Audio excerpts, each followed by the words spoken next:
আমরা এমন একটা সামাজিক পরিমণ্ডলের মধ্যে ক্রমশ সেধিয়ে যাচ্ছি যেখানে আমরা মানুষ কিনা সেই ভাবনাটাই বারবার চলে আসে। এমন একটা সামাজিক পরিমণ্ডল, এমন একটা ভাবনার মধ্যে আমাদের ঢুকিয়ে দেওয়ার চেষ্টা করা হচ্ছে যে সেখানে ঢুকে গেলে বা সেখানে প্রবেশ করলে কেউ আর নিজেকে মানুষ ভাবে না বা মানুষ থাকতে পারে না। হয়তো এইরকম পরিমণ্ডলটা কারোর কারোর জন্য খুব দরকার। সেই পরিমণ্ডলটা তৈরি করা হচ্ছে। চারপাশে যখন আর কোনো মানুষ থাকবে না, মানুষ না থেকে শুধুমাত্র হিন্দু মুসলমান এগুলোই থাকবে, খেলাটা চালাতে সুবিধা হয়। তাতে হিন্দু মুসলমান যদি হয় তাহলে দিব্যি খেলা চালানো যায়। সেই দিকেই তো নিয়ে যেতে চাইছেন আমাদের দেশের যারা নেতৃবর্গ। তারা ক্রমশই আমরা ক্রমশই হিন্দু মুসলমান এই খেলাতে অভ্যস্ত হয়ে উঠছি। কোথাও মানুষ নেই, শুধু হিন্দু আর মুসলমান। বাংলাদেশের প্রসঙ্গ আসলেই যেমন বারবার করে বলা হয় হিন্দুরা আক্রান্ত, আর এদেশের আলোচনায় আমরা বারবার বিভিন্ন জায়গায় দেখি সংখ্যালঘু মুসলিমদের আক্রান্ত হতে হচ্ছে। এইভাবে চারপাশে শুধুই হিন্দু মুসলমান আর হিন্দু মুসলমান, এই খেলাটাকেই ছড়িয়ে দেবার চেষ্টা করা হচ্ছে। আজ ঠিক সকালে একটা ছবি দেখছিলাম, ফেসবুকে একজন একটা পোস্ট করেছে, সেই ছবিটা দেখে চমকে উঠলাম। সেই পোস্টটা দেখে একেবারে চমকে উঠলাম যে এরকম ভাবেও কেউ লিখতে পারে, এভাবেও লেখা যায়। আর তখনই মনে হলো যে আমাদের মানসিক অবস্থাটা এভাবেই তৈরি করা হচ্ছে। দেখুন, ঠিক এই পোস্টটা আমি দেখে চমকে উঠেছি। কোনো একজন লিখেছে যে ঠিক এই মুহূর্তে আমরা তো প্রতিদিন টিভির পর্দায় দেখছি যে যেভাবে গাজাতে একের পর এক শিশু বলি হচ্ছে, যুদ্ধের বলি হচ্ছে শিশুরা, বোম মেরে রক্তাক্ত করা হচ্ছে শিশুদের। একেবারে ছোট্ট ছোট্ট ফুলের মতো শিশু মারা যাচ্ছে। গত কয়েকদিনে আমাদের যা হিসেব তাতে 650-ও বেশি শিশু মারা গেছে। তাদের রক্তাক্ত চেহারাগুলো বারবার সামাজিক মাধ্যমে ফুটে উঠছে। তারই পরিপ্রেক্ষিতে মনে হচ্ছিল এইভাবে মানুষকে মারা যায়, এইভাবে ফুলের মতো শিশুরা, যারা যুদ্ধ কি, রাষ্ট্র কি, রাষ্ট্রের ক্ষমতা কি কিছুই জানে না, তাদেরও এইভাবে মেরে ফেলা যায়। কিন্তু বিশ্বাস করুন, এই মেরে ফেলাটাকে যুক্তিসিদ্ধ করবার জন্য মানুষের মন তৈরি হয়ে গেছে। আমাদের মানসিক অবস্থাটা এভাবেই তৈরি হয়েছে। তাই কেউ ফেসবুকে এভাবে লিখতে পারে যে গাজায় যে শিশুগুলোকে মারা হচ্ছে, যারা মরে যাচ্ছে, তাদের মরে যাওয়াই উচিত, কারণ তারা তো বড় হয়ে ওই হামাস জঙ্গি তৈরি হবে। যেমন বলা হচ্ছে যে আফগানিস্তানে কোনো শিশু বড় হয়ে যেমন আফগানিস্তানের তালিবান জঙ্গি তৈরি হয়, কাশ্মীরেও নাকি একেবারে পরিষ্কার লেখা রয়েছে এই ফেসবুকের পোস্টটাতে যে কাশ্মীরে যে শিশুরা হয় তারা নাকি জঙ্গি তৈরি হয়। সুতরাং ঠিকই করছে ইসরায়েল এই মুহূর্তে। এই যে একটা জঙ্গি তৈরি হওয়ার যে একটা সিস্টেম, সব জায়গাতে নাকি জঙ্গি তৈরি হওয়ার একটা সিস্টেম, কাশ্মীরে, গাজাতে, আফগানিস্তানে জঙ্গি তৈরি হয়। যেহেতু ধর্মে মুসলমান, এটা নাকি বড় হয়ে সবাই জঙ্গি হবে। সুতরাং প্রথম থেকেই তাদের কেটে দেওয়া, এই সিস্টেমটাকে কেটে দেওয়া। অর্থাৎ এই শিশুদের যে মৃত্যু জানিয়ে আমরা স্তম্ভিত, আমরা কম্পিত, সেটা নাকি খুব স্বাভাবিক। আরো আশ্চর্য কি জানেন, যে এই পোস্টার পরে এটাকে লাইক দিয়েছে, মানে পছন্দ করেছে প্রায় 200-রও বেশি মানুষ। ভাববার চেষ্টা করছিলাম যে আমরা আসলে এইরকম একটা বাস্তবতার মধ্যে রয়েছি। এইভাবেই আমাদের মনটা, আমাদের মানসিকতাটাকে তৈরি করা হচ্ছে যে শিশুকে চিনতে হবে তার ধর্ম দিয়ে।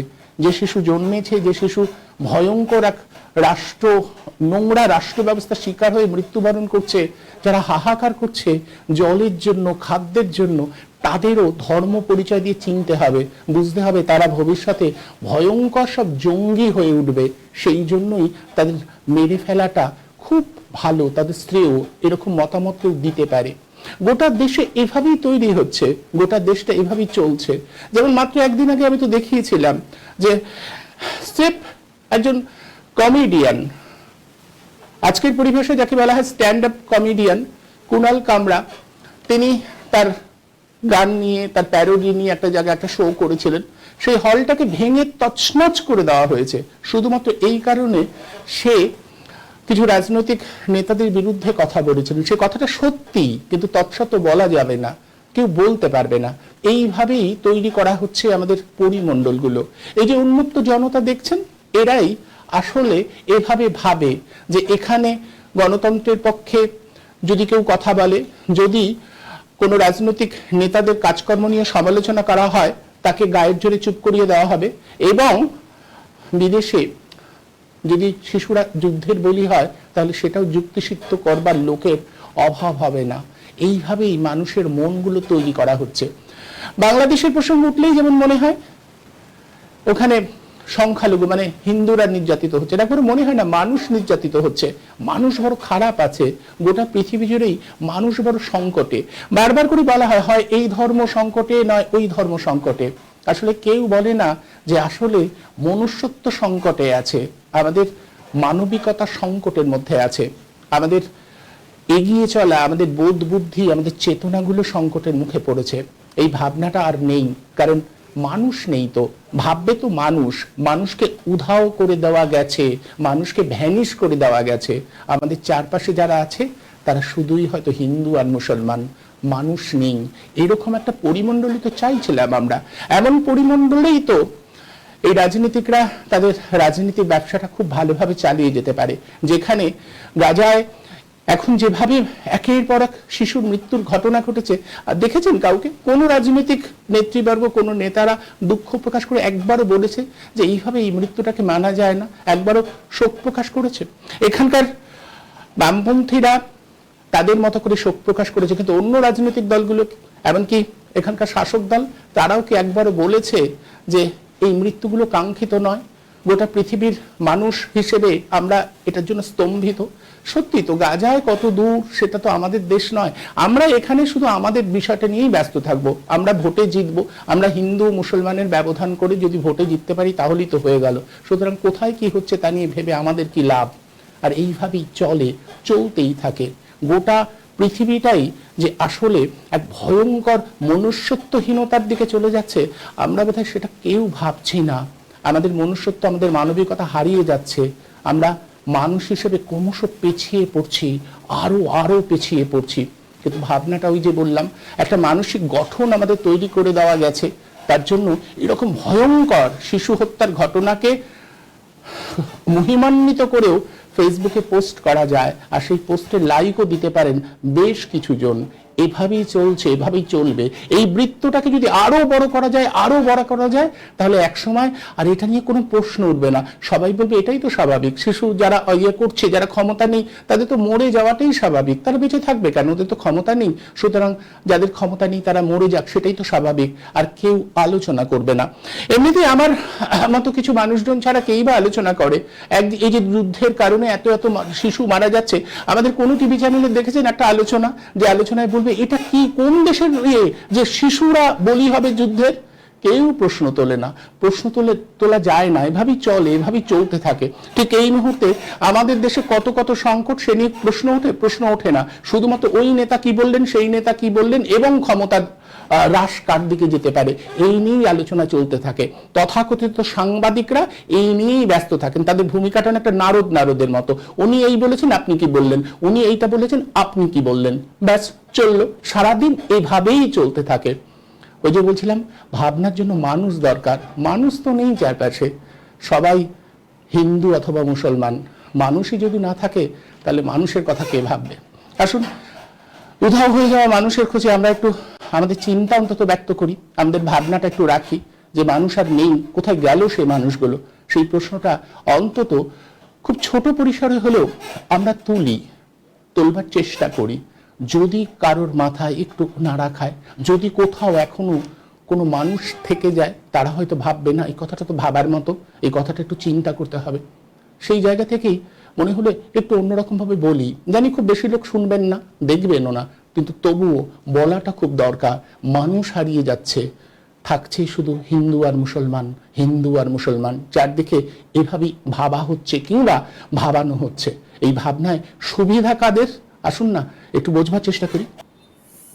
যেভাবে আমরা ভাবছি, তুমি ভাবছো, আমাদের সকলকে ভাবাতে চাইছো, সেইভাবে মানুষের ভাবছে না, কাজ করছে না। জীবনটাকে সেভাবে তৈরিও করছে না, জীবনটাকে ধ্বংসের দিকে নিয়ে যাচ্ছে, মানুষের জীবন আর মানুষের জীবন থাকছে না, সেটা খুব সত্যি কথা। তা না হলে শিশু মৃত্যুকে এরকম ভাবে সেটা নিয়ে আনন্দ প্রকাশ করা যায়। শিশু মৃত্যু নিয়ে আনন্দ প্রকাশ এক ধরনের, যে হ্যাঁ ওটা ঠিক হচ্ছে। আবার এই শিশুরা কোন ধর্মাবলম্বীর ঘরের শিশু সেটাও নির্ধারণ করে দেওয়া হচ্ছে। শিশুর ধর্ম পরিচয় বড় হয়ে উঠছে, কিন্তু এখানে যেটা ফ্যাক্ট, বাস্তব, সেটা হচ্ছে যুদ্ধ। যেখানে শিশুদের হত্যার কাণ্ড নিয়ে তুমি বলছো, সেটা হলো একদম। যুদ্ধ। আর যুদ্ধ মানেই শত্রুতা। যুদ্ধ কখনোই কোনো সঙ্গত কারণে লাগে না। শক্তি, কেউ অধিকার করে রয়েছে, কেউ শক্তি ক্ষমতায় রয়েছে, সেই ক্ষমতাটা কেড়ে নিতে হবে। শক্তিতে শক্তিতে লড়াই, বা শক্তির লোভ লালসার সঙ্গে শক্তির লোভ লালসার লড়াই। এক পক্ষ ক্ষমতায় রয়েছে, আর এক পক্ষ নেই, এইভাবে লড়াইটা লাগে। আর এই যুদ্ধে কারা সামিল হয় বলতো? যুদ্ধটা লাগায় যারা, আর কারা সামিল হয়? সামিল হয় সৈন্য সামন্ত, তাই না? রাজায় রাজায় যুদ্ধ হলে একদম। তারাও সৈন্য সামন্ত রাখতো। এখনো আমরা গণতন্ত্রের কথা বলছিলে, ভারতবর্ষের মতন গণতন্ত্রে কত সংখ্যক জনগণ আমাদের সৈন্য হিসেবে সেনাবাহিনীতে কাজ করে। আর সেনাবাহিনীতে কাজ করা মানে মজুত রাখা, যুদ্ধ লাগলে ব্যবহৃত হবে, এই মানুষগুলোকে মজুত রাখা হয়।